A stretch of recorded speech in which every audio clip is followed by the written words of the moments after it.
Hello Challengers, ChallengerAoE here, and today I recognise I did my 3 backwards, and so I'm going to quickly change that.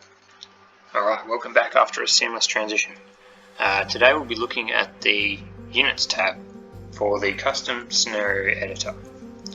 So this one should be fairly quick. We've got the units, we've got the buildings, the heroes, and the other. Other refers to anything that is none of the other 3, however it has ownership. So you have flags that have team colours, tents and other various structures that can't be built in game, but obviously again have a colour or have a ownership. If anything that you want that doesn't have ownership, such as a resource pile, you actually have to go to Gaia. And now you can get things like fish, gold piles, stone, trees, etc. Obviously you also have the capacity for things to be converted, as they are Gaia, but that's where you'll find those other various objects. Again, if you're in players, you can select the amount of players. Again, we're using the same scenario, so we've got 3 players, so 3 options to choose from. One thing that has been added to Definitive Edition that I think is absolutely fantastic is this garrison box down here. So if I go to building, I'm going to go to watchtower. I've placed my watchtower. I'm going to go to units, and I want to stick some Amazon archers in my tower. What I can do is place as per usual, and you can see that actually the garrison is now filled up in the tower. You can tell obviously by the flag. If I want to delete the second archer, I can now do that. In fact, I can delete all the archers. In the original version of the game, what you would have to do is delete the tower, and that deleted everything else that was in the building itself. So I think that was a really clever addition to the game. Obviously, as you just saw, deleting allows you to delete a single entity. It's just for units. And trees, I can't delete. Water and grass and things like that. I can't even delete layers. You've got the movement option, self-explanatory. I can move single entities. Rotate, if I left click I can rotate things clockwise, right click and I can do it anti-clockwise. A much better way to do this, however, is in place. You can scroll wheel up and clockwise, scroll wheel down anti-clockwise, as opposed to having to do that to every single individual unit. And after you've scroll wheeled and placed, you see that they'll also stay in their direction. Again, in the original Age of Empires, they would slowly rotate 15 degrees at a time. So this makes it a lot easier to do formations such as these.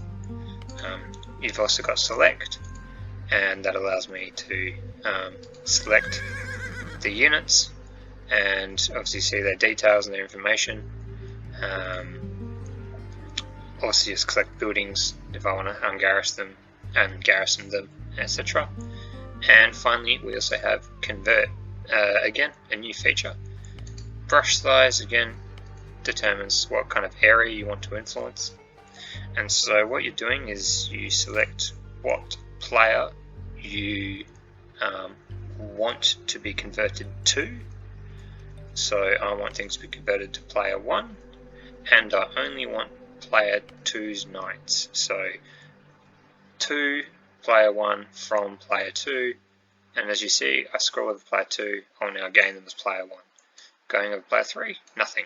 If I change it to player 3, I can now get both of them at the same time.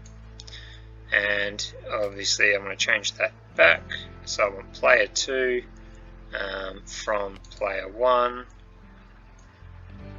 There you are, and same again for player 3. So that's just a nice way if you have placed a bunch of units but decided that you want to actually change them to another team, you can do it easily and quickly through that. Just due to the length of this video, I might also go through diplomacy real quick. So in diplomacy you have again the team that you want to alter, you can specify the maximum number of teams that you want available. It only goes up to 4 teams because a team needs to be, an entity of more than one. You only can get 8 players in a game, so if you have the minimum amount of people on the maximum amount of teams, 2 people, 4 teams, 8 people. So that's why you can't have any more teams than 4. Again, we've discussed this. You can lock the teams, so people can't change the teams. You can have the ability for people to choose their teams, but again, you can specify that later. And random start points. Now, random start points I will go through at the end of this video, as it's a little bit strange. So if I want player 1 to be allied with player 2, it's just a simple selection of the box. If I want player 2 to win, if player 1 wins, then I select allied victory. The important thing to remember here now is if I go to player 2, I need to also ally player 2 with player 1, and if I want them to win when player 1 wins, select allied victory. If I forget to do that, then player 2 will fight player 1 and I'll be allied to player 2, so it won't work. So what we should see now when I test it is 1 and 2 working together against 3.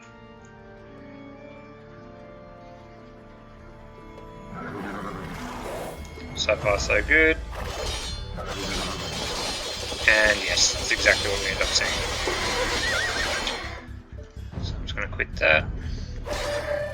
And seamless transition.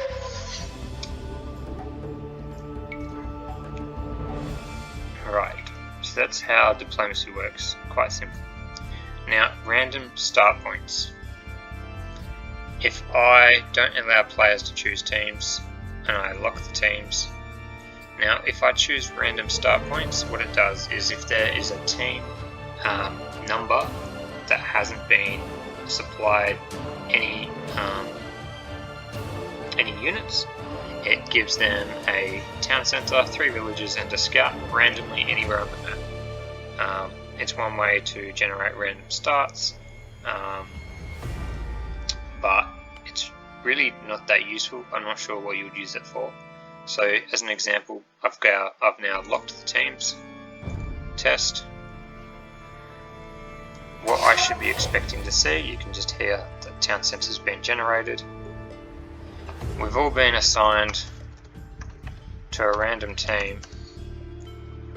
So I've been assigned to, I think, Greys 7, 6 and 5, and we've all been assigned a random start.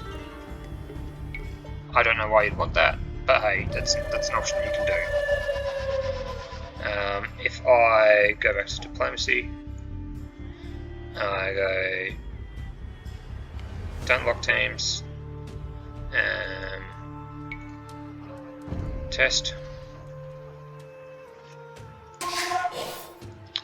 You can hear that someone still got generated into a town centre, but you should see obviously green's on the map, so green should have all these knights available, which he does. So I guess that just creates a bit of randomness in the start of your game if that's something that you want, but I don't find that overly useful. Alright, so we've covered half the tabs now. In the next video we'll go through global victory and potentially options as well. If you're liking the series, give us a like. Hopefully we'll be pushing on with these in the future. Catch you guys in later videos.